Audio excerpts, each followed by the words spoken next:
សួស្តីអ្នកទាំងអស់គ្នាក្នុងវីដេអូនេះខ្ញុំបង្ហាញអ្នកទាំងអស់គ្នាពីគន្លឹះសុវត្ថិភាពនៅពេលដែលយើងប្រើប្រាស់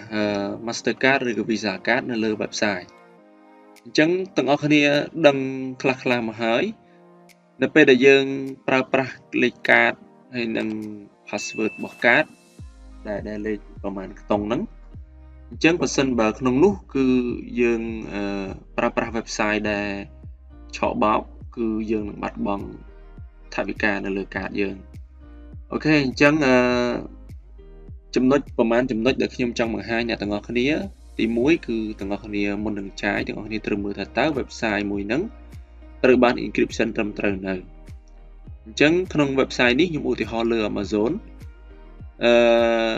តើតងលើ Amazon គឺគេបាន encryption website គេត្រឹមត្រូវគឺខាងមុខនេះគេប្រើ HTTPS មានន័យថាគេនេះគឺជា protocol encryption មួយអញ្ចឹងបើសិនបើ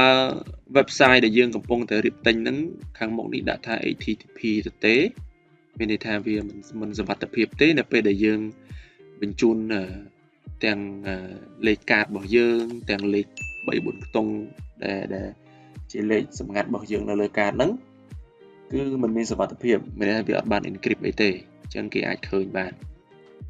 អាហ្នឹងចំណុចទី1ចំណុចទី2ទាំងអស់គ្នាត្រូវមើលលើ certificate កន្លែងសោនៅចិត្តហ្នឹងទូចមួយនេះអញ្ចឹង certificate អ្នកនាងចុចទៅលើសោហ្នឹងមកមើល certificate នៅក្នុង certificate នេះដែរគឺវាមាន4ប្រភេទ certificate នៅលើ website វាមាន certificate ប្រភេទ DV domain validated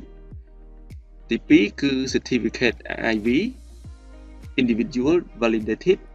ទី3គឺ certificate OV គឺ organization validated ហើយនិងទី4គឺជាចុងក្រោយគឺ certificate EV EV គឺ extended validated អញ្ចឹងទាំង4ហ្នឹងគឺខុសគ្នាអញ្ចឹងខ្ញុំបញ្យល់អ្នកនរគ្នាមួយតើតងទៅនឹងcertificate របស់ DV គឺមានន័យថា domain validated ហ្នឹងគឺ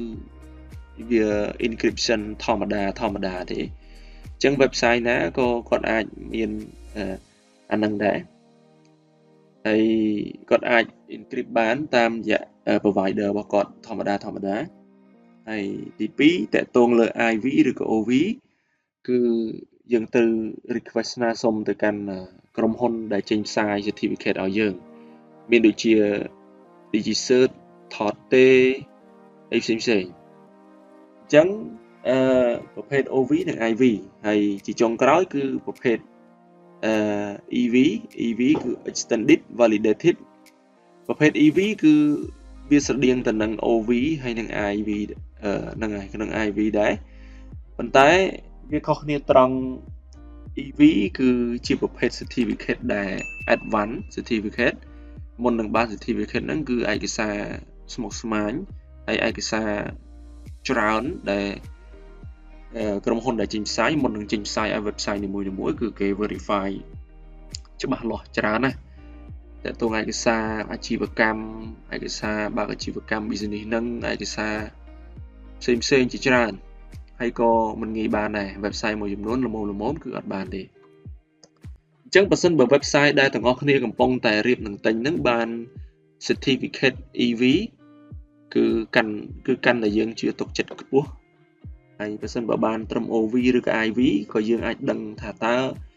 website ហ្នឹងគឺពិតជា website ពិតប្រាកដដែល link ជាមួយនឹង real business មែនទែនអញ្ចឹងទាំងអស់គ្នាទៅមើលជាក់ស្ដែងថាតើ certificate DV OV IV ហើយនិង EV ហ្នឹងវាខុសគ្នារបៀបម៉េចទី1ទាំងអស់គ្នាខ្ញុំឧទាហរណ៍ website មួយគឺ Make Us Off នេះហើយទាំងអស់គ្នាចូលទៅកាន់ឡាយរូបសោនេះមកយកពាក្យ certificate ហើយទាំងអស់គ្នាចូលទៅកាន់ detail ហើយទាំងអស់គ្នាចូលទៅកាន់ issue នេះមកអញ្ចឹងwebsite មួយនេះគឺត្រូវបាន encryption ហើយក្រុមហ៊ុនដែលចេញឲ្យនេះគឺ let encrypt អាហ្នឹងគឺជាប្រភេទ license DV ហើយអ្នកនរចូល subject នេះមកគឺវា verify ថា common name ទេវាថាវា verify តែ domain name ហ្នឹងទេអញ្ចឹងវាគ្រាន់តែជា encryption certificate ធម្មតាទេអញ្ចឹងយើងមិនតន់អាចជឿទុកចិត្តថាតើ website ហ្នឹងយើងអាចជឿទុកចិត្តនៃការប្រើប្រាស់ Visa card ឬ Mastercard នៅលើ website ហ្នឹងទេទី2ខ្ញុំឧទាហរណ៍ទី2គឺប្រភេទ certificate OV ហើយនិង IV អញ្ចឹងវាមានតម្រងបែបនេះអ្នកនរគ្នាចូលកន្លែងសោដដែលមកយក certificate ហើយយក detail ហើយយក issue មកអញ្ចឹងwebsite Amazon ដែលខ្ញុំកំពុងតែមើលនេះគឺចេញផ្សាយ certificate ដោយក្រុមហ៊ុន DigiCert ហើយយើងចុច subject នេះមកគឺឃើញទេពេលដែល certificate គេប្រភេទ OV organization validated មានន័យថាគេបញ្ជាក់ពីអាសយដ្ឋានក្រុមហ៊ុនហើយនឹងឈ្មោះក្រុមហ៊ុនច្រើនព័ត៌មានហ្នឹងវាច្រើនជាងអាមិញដែល license DV ខាងមុខនេះ certificate DV នេះអូខេអញ្ចឹងប្រភេទ OV គឺមានតម្រងបែបនេះវាមានដូចជាឈ្មោះ domain name ហើយទីតាំងក្រុមហ៊ុនអីចឹងទៅប៉ុន្តែវាមានតែប៉ុណ្្នេះទេណាប្រភេទ OV ឬក៏ IV អញ្ចឹងខ្ញុំឧទាហរណ៍ website មួយទៀតគឺ website ក្រុមហ៊ុន Apple ហើយទាំងអស់គ្នាមើលកន្លែងសកូនសោនឹងដូចគ្នាយកកន្លែង certificate ហើយយក detail ហើយយក issue មកនេះគឺជាក្រុមហ៊ុន DigiCert ដែលបានចេញផ្សាយឲ្យ certificate ហ្នឹងទៅកាន់ក្រុមហ៊ុន Apple គឺ certificate ហ្នឹងប្រភេទ EV គឺ extended validation ហើយ subject ឃើញទេគឺឃើញខុសគ្នាជាមួយនឹងប្រភេទ certificate របស់ OV អត់ប្រភេទរបស់ OV គឺ verify តែអង្គភាពប៉ុណ្ណេះទេតែសម្រាប់ website របស់ Apple គឺគាត់បាន license EV គឺគេ verify ទាំងមាន serial number មានអីផ្សេងទៀតគេបញ្ជាក់ថា private organization អីចឹងទៅអាហ្នឹងគឺប្រភេទនីមួយដែលខ្ញុំបានបញ្យល់ហ្នឹងគឺវាខុសគ្នាត្រង់ហ្នឹងហើយបើសិនបើយើងទិញអីវ៉ាន់លើក្រុមហ៊ុនណាដែលគាត់មាន certificate EV នេះគឺពិតជា secure ហើយពិតជា real business ហើយដែលយើងអាចជឿទុកចិត្តបានខ្ពស់ជាងគេហើយសម្រាប់ក្រុមហ៊ុន Alibaba ក៏ដូចគ្នាដែរគឺ certificate គាត់គឺទទួលបានប្រភេទ OV ឃើញទេ verify តែប៉ុណ្ណេះទេប៉ុន្តែតើតើលើ certificate គឺយើងត្រូវមើលកន្លែងហ្នឹងដែលសំខាន់បន្ទាប់មកបើសិនបើឧទាហរណ៍ថា website ទាំងអស់នេះអ្នកនរគ្នាប្រកាសជាស្គាល់ហើយ Alibaba Amazon ឬក៏ eBay អីជាដើមអញ្ចឹងបើសិនបើ website ផ្សេងគាត់មាន certificate បែបហ្នឹងដែរតែយើងត្រូវមើលលើចំណុចមួយទៀតគឺ domain name ឧទាហរណ៍ថានេះគឺជា website Alibaba ប៉ុន្តែពេលខ្លះវាអាចមានប្រភេទ phishing web ឬក៏ពពួក hacker ដែលគាត់ clone web ហ្នឹងគាត់មានបច្ចេកទេសក្នុងការធ្វើអញ្ចឹង domain នេះគឺមិនមែនឈ្មោះ Alibaba ទេពេលដែលយើងមើលលម្អិតទៅវាអាចមានកន្ទុយ S ឬក៏ Alibaba. អីយ៉ាងទៅ អីផ្សេងអញ្ចឹងណាអញ្ចឹង website ហ្នឹងយើងមើលទៅស្តៀងនឹង website ពិតអញ្ចឹងអាហ្នឹងក៏ជាបច្ចេកទេស hacker ដែលគាត់ hack យក card របស់យើងឬក៏អីផ្សេងបានដែរហ្នឹងចំណុចមួយទៀតហើយ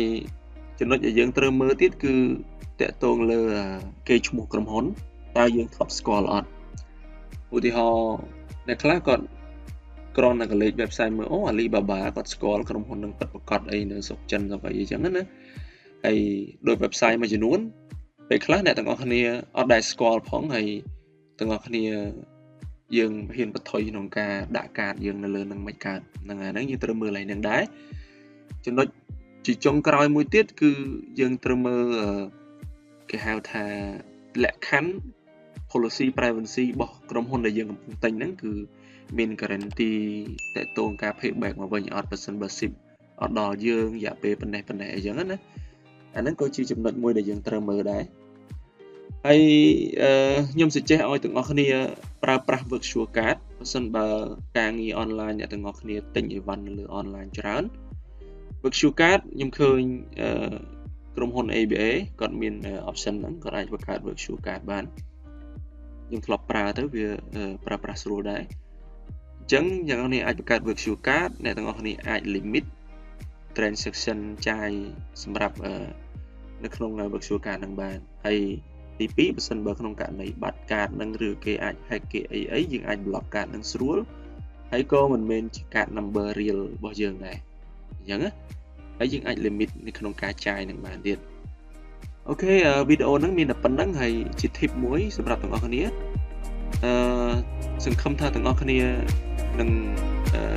ពេញចិត្តវីដេអូនេះហើយនឹងជួយចុច subscribe ឲ្យខ្ញុំម្នាក់មួយដើម្បីទទួលបានវីដេអូថ្មីៗ